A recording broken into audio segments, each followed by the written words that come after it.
Welcome to the GameRamble first look video for Card Hog. My name is Darkcloud and I'm joined by Nimby or Mrs. Cloud. So today we're doing something a little different. We're taking a look at Card Hog. It's a card-based RPG by SnoutUp Games. Now this game we've already covered in a early access preview article, but it's had some updates in the meantime and it's an extremely addictive game, so we're going to give it another look. Cool. So here's the settings for the game. Visuals, you can switch between different themes, cursors, and so on. And then also the options for music, sound effects, autosaves, and so on. The game can be played in single player mode with a couple of different variations such as dungeon loops, endless crawl, zombie survival, flame escape. There's also a tutorial, and it's got multiplayer modes like duel, escape together, co-op crawl. The creator lobby one is for testing purposes only, but I'm sure it will turn into something interesting down the line. And the game also has workshop support, so there's a card editor, custom deck, and a guide for using the workshop. Wow, that's a lot of features for a little game like this. Especially one that was created by a solo developer. So the game is still in early access, but it's being actively developed with more content and stuff being added. The latest update actually added a brand new boss, the Disco Alien, and a new skill and other fixes and so on. So I say we take a look at the Dungeon Loops mode. We go around a boss-based challenge of town, side quests, and difficulty modifiers. Oh.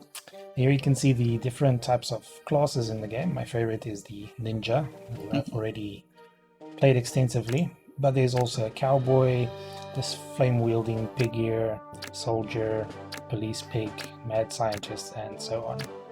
I would go for the flamer, obviously. Obviously. So let's start. You can pick a booster card to begin with. It's coin, scrap, or a baton. I think we take the baton for this round.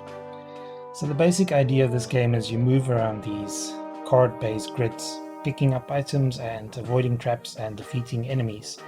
So you'll see I've got a sword in my hand currently that can do 9 damage. And then there's a potion here that restores 4 damage, but I don't really need that right now. So I can move and you see this enemy appearing here. And is it your health there at the top? Yeah, I've got 10 health.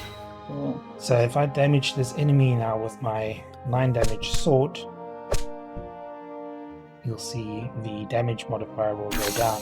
So weapons have limited uses before they are destroyed. Oh, okay.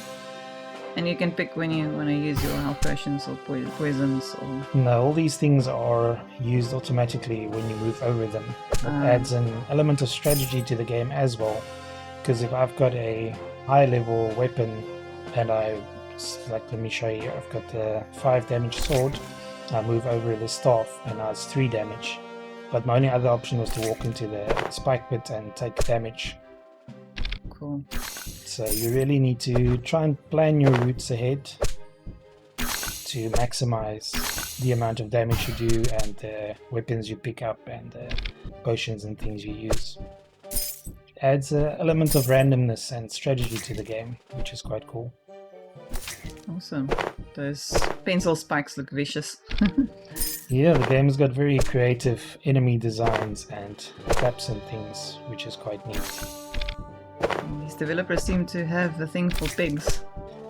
Yeah, I recommend checking out the developer's Twitter. You'll see he's got a fondness for pigs, definitely. I've repaired my weapon there on the anvil. And as you can see, this shovel is not just a weapon, but it actually digs up empty tiles as well. Or items. That's handy. Very. So would you say this is a good combination, a dungeon crawler with cards? I think so. I think it's very addictive for one, and it's also great for people who don't have the time to, jump into a full-fledged roguelike RPG or something. They just want to start the game, see how far they can get, and have their RPG fix. Okay, here we are in town. So we've got a squirrel here who's got cards if you have coin, where you can purchase additional cards if you have the coin. I've got 36 coins, but I'm going to save them. Over here we've got a pig that can offer upgrades. So for 16 scrap I can upgrade my ninja stick. I've got 54 scrap here, so I think I'll go ahead and do that. And you'll see that the damage have increased to 7. And I can boost it even further to 9. Awesome. Here we have a bridge that's displaying most wanted posters. So if I kill a bat, I get 1 coin. If I kill this bull, I get this. And if I kill the flower, that would be my reward. So it's basically side quests that you can take on. Awesome. So here we go. Pick up the sword. Occasionally you will run into bosses. They're obviously more powerful versions of enemies that can do some serious damage if you're not careful. Really cool. It's a really neat looking game. Reminds me a bit of Puzzle Quest that I used to play to death, but that was obviously not with cards. Yeah, Puzzle Quest combined the RPG elements with the Match 3 gameplay, whereas this one, you know, uses cards. And this one doesn't have much of a story, but it's still, you know, just No, basically your story is just you're a pig running around killing monsters. That's all the excuse you need. See, now my weapon has broken. I've got a very angry bull on my trail that I'll have to try and dodge. Pick up the hearts. And you can see that bull had a special move where it went through all of these cards doing damage. So you really need to be on your toes with this game. Looks like there's quite a vicious monster there though. No. That is the boss. Ah. 14 health. Yep. The other nice thing about the game is you can also encounter all kinds of unique card combinations if you have certain items that get combined with other ones, and half the fun is discovering what they do and what you can do with them. So for example, if I had a lasso in my hand with that bull, after I defeated it I would have been able to ride on it and do damage with it. And that's the end of my little piggy. 218 moves, 41 kills and 100 damage dealt. Later he is a goner. Death by pencils. Pretty much. And that took me 5 minutes.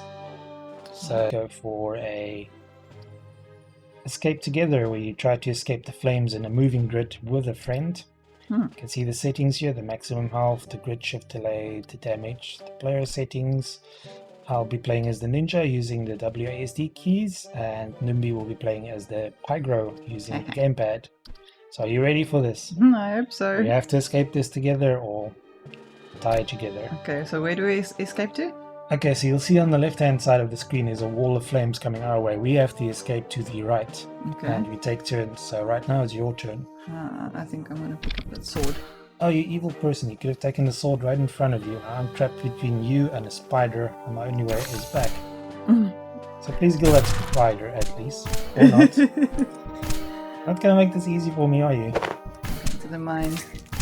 I'm getting roasted here from behind. Picking up some scrap. Okay, I'll kill a spider for you. I still don't have a weapon. So you see those two locked thingies in front of you. It shows you don't have enough scrap to purchase those. Okay. I can't do any damage now. Okay, now you can lasso something. So just select the bat and then press the button. Hee-haw. I don't think you can ride the bat.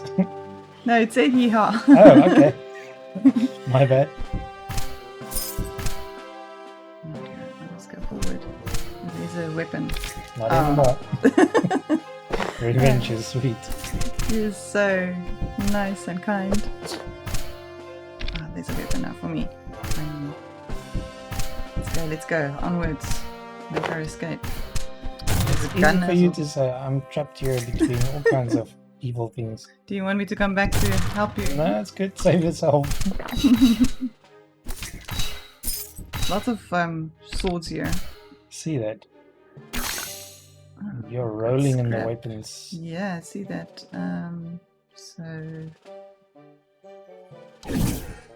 Why did you teleport there? Oh, that was teleport. I Yep. thought I was attacking the bat. No, oh, Oh, sorry. sure. Yeah. I wonder why that happened. Really not because I was viciously attacked by my partner unexpectedly. So that's the game over for now. What did you think of the co-op? Yeah, very cool. I'll just need to practice to work with you more and not against you. Yeah, maybe the duel mode will be more suited for your demeanor in regards to teammates. But anyway, that is Cardog by SnoutUp. It was released in June of last year. It's still in early access and getting regular updates. We suggest checking it out on Steam or any of the other platforms. It's out on iOS and Android as well, I believe. Thanks for joining us. Awesome.